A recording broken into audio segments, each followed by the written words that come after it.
మత్తయి సువార్త 19వ అధ్యాయము. యేసు ఈ మాటలు చెప్పి చాలించిన తరువాత గలిలయ నుండి యొర్దాను అద్దరినున్న యూదయ్య ప్రాంతములకు వచ్చెను. బహుజనసమూహములు ఆయనను వెంబడింపగా ఆయన వారిని అక్కడ స్వస్థపరిచెను.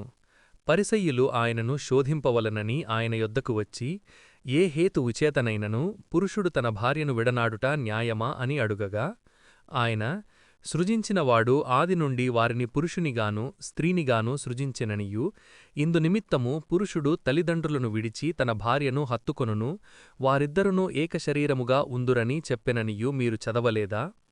కాబట్టి వారికను ఇద్దరు కాక ఏకశరీరముగా ఉన్నారు గనుక దేవుడు జతపలిచిన వారిని మనుషుడు వేరుపరచకూడదని చెప్పెను.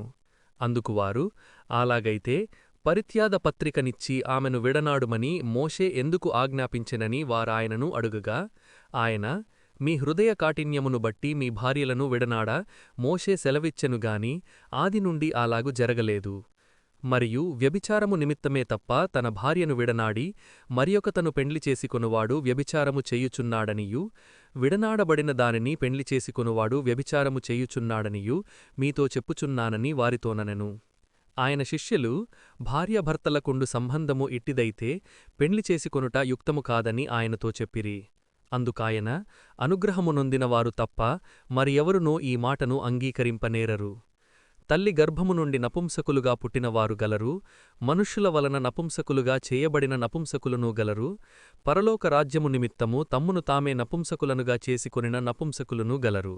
ఈ మాటను అంగీకరింపగలవాడు అంగీకరించునుగాక అని వారితో చెప్పెను.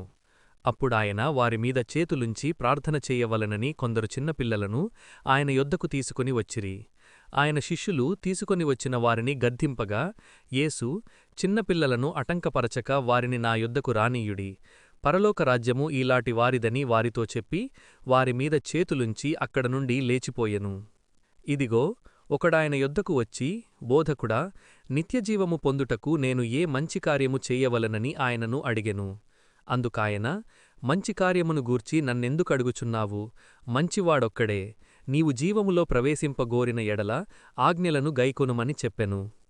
అతడు, ఏ ఆజ్ఞలు అని ఆయనను అడుగగా, యేసు, నరహత్య చేయవద్దు, వ్యభిచరింపవద్దు, దొంగిలవద్దు, అబద్ధసాక్ష్యము పలుకవద్దు, తల్లిదండ్రులను సన్మానింపుము, నిన్నువలే నీ పొరుగువారిని ప్రేమింపవలెను అనునవియే అని చెప్పెను. అందుకా యవనుడు, ఇవన్నీయు అనుసరించుచూనేయున్నాను, ఇకను నాకు కొదువేమని ఆయనను అడిగెను. అందుకు యేసు, నీవు పరిపూర్ణుడవగుటకు కోరిన ఎడల పోయి నీ ఆస్తిని అమ్మి బీదలకిమ్ము, అప్పుడు పరలోకమందు నీకు ధనము కలుగునని అతనితోననెను. అయితే ఆ యవనుడు మిగుల ఆస్తి గలవాడు గనుక ఆ మాట విని వ్యసనపడుచూ వెళ్ళిపోయెను. యేసు తన శిష్యులను చూచి, ధనవంతుడు పరలోకరాజ్యములో ప్రవేశించుట దుర్లభమని మీతో నిశ్చయముగా చెప్పుచున్నాను.